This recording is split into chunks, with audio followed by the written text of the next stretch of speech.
Hello guys, for part 2 of the fondant versus gum paste video, I've pre-rolled gum paste so that we're not going to consume that much time, but to just show you, immediately you can see the difference, because for me personally, I cannot do this with fondant. So you can make it almost paper thin and it's not going to stick. So I want to show you first a flower that I previously made, and I've used this on a couple of my cakes, I think. I've also made some last night. I just made this like literally a couple minutes ago. It's still a little soft, but as you can see, it already holds its shape pretty well. You can paint over it while it's soft, or wait until it's really hard and you can also paint over that. I mean, for me it works both ways. And once it's hard, it's hard. So that's what I like about gum paste. So when you make figures and models and stuff, even if you drop it, it will most probably hold its shape because it dries rock hard. So it's technically still edible, but nobody eats it almost because it's rock hard. Now, I have two cutters here with veiners. So usually they come in sets. So this is they call it a 5-petal blossom cutter veiner set. So the cutter fits the veiner exactly. Now to show you what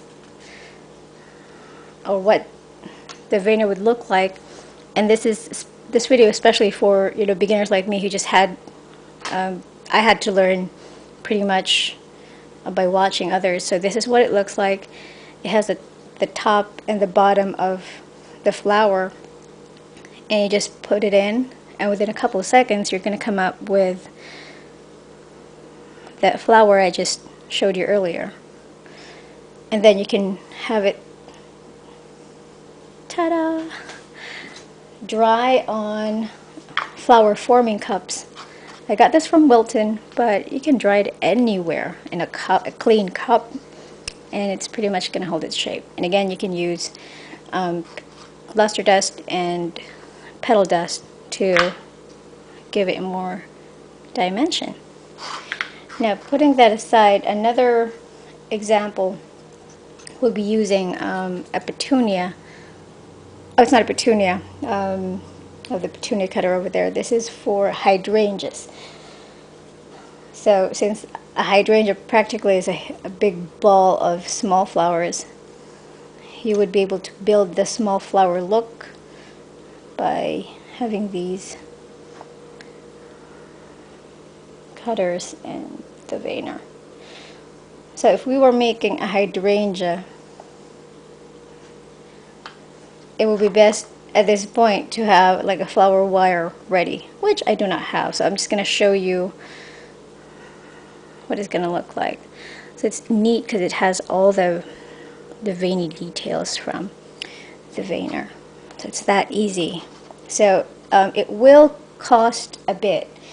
So if you guys have like one favorite flower, I suggest you get that and enjoy having that particular flower on your cake. It's going to be pretty much worth the investment eventually. To give you an idea, sometimes it costs $20 a three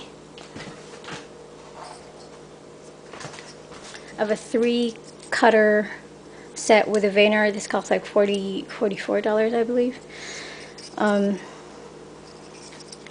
But I think I just have like 4 sets. That's it. And this is the ribbon mold. They've got tons and tons of stuff online. But the other stuff you could use, that you don't really have to buy online, you could just have it at your local craft store, would be stamps. I used this a couple times, happy birthday stamp. And I often get asked about the cutters that I used for the mini cakes. These are from FMM. That's the company that makes them. They're the funky alphabets. They have lots of different stuff. They have all caps, small caps, and I buy these at globalsugarart.com. And I'm just going to take one. I'm hoping it will be easy to show you. But for this to work, you would need gum paste, and I'd say gum paste alone, because it won't work for fondant. So, for example, make sure that you line it with a bit of shortening, and it really has to be really thin, because the cutter only gives you an allowance for a millimeter, and it's almost, to me, it will be impossible for me to roll out fondant, you know, that thin. So, and if you make it dry like this, it's going to dry rock hard again. So I hope that helps, because I often do get asked these questions, and I'm not going to try to appear like an expert here, because I'm not.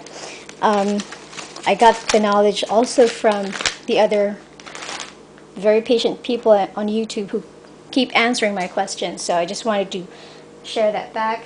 And oh, real quickly, I wanted to show this, you know, just as a treat for, I've met lots of Filipinos who are here in the US and also back home. So I just wanted to show you this that I made, you know, a couple of weeks ago. They're already, you know, rock hard. And I hope this reminds you, as it did me, of the flowers that we have back home called calachuchi. I just had a blast making them. I really don't know when I'm going to use these, but when I got the veiners, I just got crazy, and I made these. So there, I hope you guys learned a bit from this. And for those who have questions, if this was not clear, please feel free to email me. I do have a problem sometimes when I try to explain stuff, and I do apologize for that. English is obviously not my native language, it's my second language, but I do try to translate everything in my head before I even say it, so it's not as easy as I would hope it would be. But again, thank you so much for all those who email me and who give comments, and I'll talk to you guys soon. You take care. Bye.